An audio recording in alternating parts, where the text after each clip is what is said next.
Hey, everybody, great to see you again. Gary Glass here, out and wanting to wish you and yours and everybody out there in social media a wonderful day. We've been reading Napoleon Hill's The 12 Miracles of Life, The Science of Success. So very, very good, and such a just a little bit of a different tone from Hill.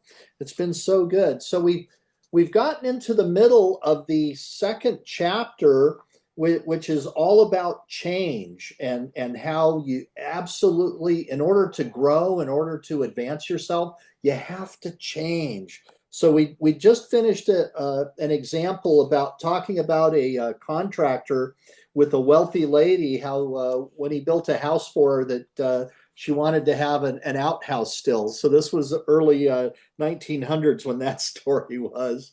And so now we're looking into another story, and let's dive in and take a peek, huh? So the Hill continues writing. When cash registers were first introduced, the manufacturers had great difficulty in getting merchants to install them, and salespeople in general went into spasms over them. Store clerks frowned upon the new device as being a suggestion that they were dishonest, and merchants protested that the cost of the machines, plus the time required for their operation, would eat too deeply into their profits. Oh, that's hilarious. I had no idea about this, did you? What a great story. But the law of change is persistent and inevitable. Today, no merchant in his right mind would try to operate a retail business in which anyone but himself had to handle cash receipts without the aid of a cash register. When the Federal Reserve banking system was forced into operation by the Congress of the United States, the bankers in general sent up a howl of protest. The system meant radical change, which broke up their established ways of doing business. The Federal Reserve banking system proved to be the greatest safeguard for the banks that was ever introduced. And today, if it were suggested that the system be abolished, the bankers probably would put up an equally loud cry against the change. Shoot, I think a change that ought to be implemented is more transparency by the Fed, and to have them and have our government have to work according to what businesses have to. The Securities and Exchange Commission, the SEC, forces businesses to use what they call GAAP method of accounting, which is generally accepted accounting practices. The government doesn't have to do that, and I think they should, especially in these days when we're hearing about all kinds of waste and fraud, and the discussion about how government money should be spent, which is a fair discussion, can be had. And while we're changing the system, let's add GAAP.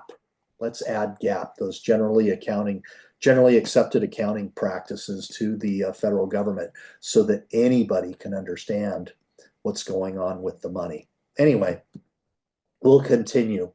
Of the utmost significance is the fact that the Creator provided man with the one and only means by which he has broken away from the animal family and ascended into spiritual estates, where he may be the master of his own earthly fate. The means thus provided was via the law of change. By the simple process of changing his mental attitude, man can draw for himself any pattern of life and living that he chooses, and make that pattern a reality. This is the one and only thing over which man has been provided with irrevocable, unchallenged, and unchallengeable powers of absolute control. A fact which suggests that it must have been considered by the Creator to be the most important prerogative of man. Dictators and would-be world conquerors came and they go. They always go, because it's not a part of the overall plan of the universe for man to be subjugated. But it is a part of the eternal pattern that every man shall be free to live his own life his own way, to control his thoughts and his deeds, to make his own earthly destiny. And so the magic in that is, what do you want? What do you really want most? Are you working toward it? Are you leaning into it?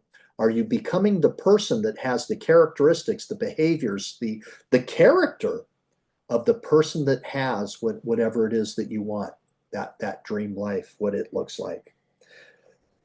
That is why the philosopher, you know, we're talking about how man can make his own earthly destiny, and Hill continues. That is why the philosopher who looks backward into the past to determine what is going to happen in the yet unborn future cannot get excited because a Hitler or a Stalin momentarily basks in the light of his own ego and threatens the freedom of mankind.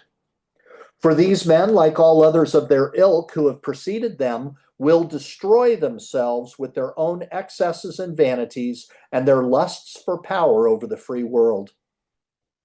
Moreover, these would-be stranglers of human freedom may be only demons who unwittingly serve as shock troops to awaken man from his complacency and make way for the change that will bring new and better ways of living.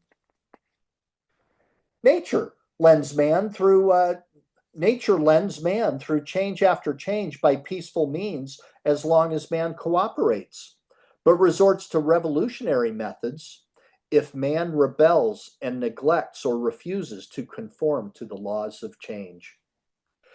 The revolutionary method may consist in the death of a loved one or a serious illness.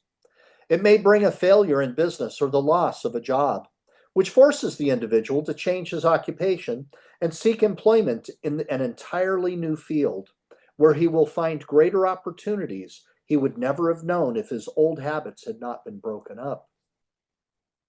Nature enforces the law of fixation of habits in every living thing lower than man.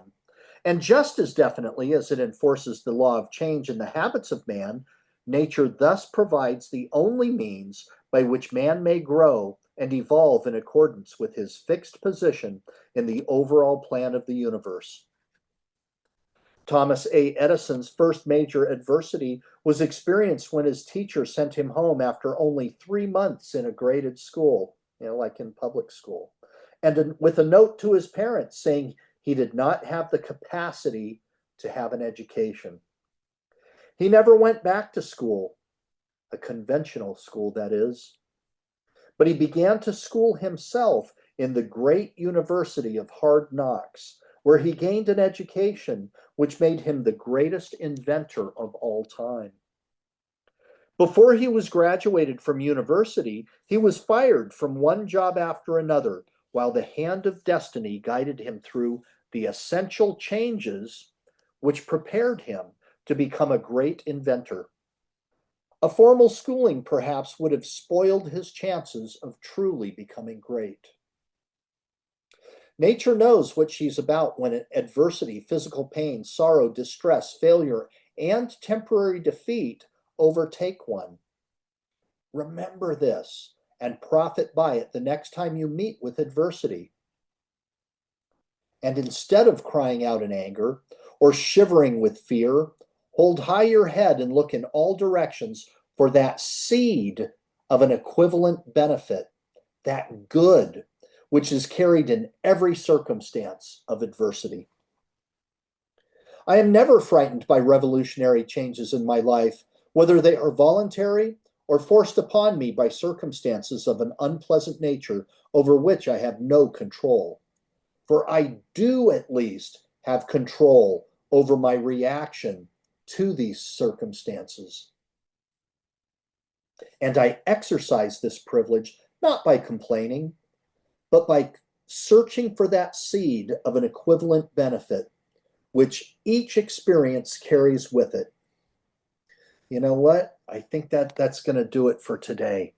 So many great ideas to consider and to think about there that are just so good, and what a blessing it is to have Napoleon Hill's writings to be able to at least partially guide us in our own life. It's interesting. I one of Napoleon's other books, Think and Grow Rich. I call it my Bible number two. There are so many great books with great lessons in them to help teach us to be the people that we can be, and to be able to share our potential, and, Lord willing, achieve our complete potential in order to help our fellow man. All right, everybody, that's going to do it for today. Again, we've been just finished reading a little bit more of the 12 Miracles of Life, the Science of Success, and just want to wish you and yours a fabulous day, and that the upcoming days just be beautiful for you. So, as I love to say, God bless you, God bless me, God bless us, everyone. Be well now. Bye bye.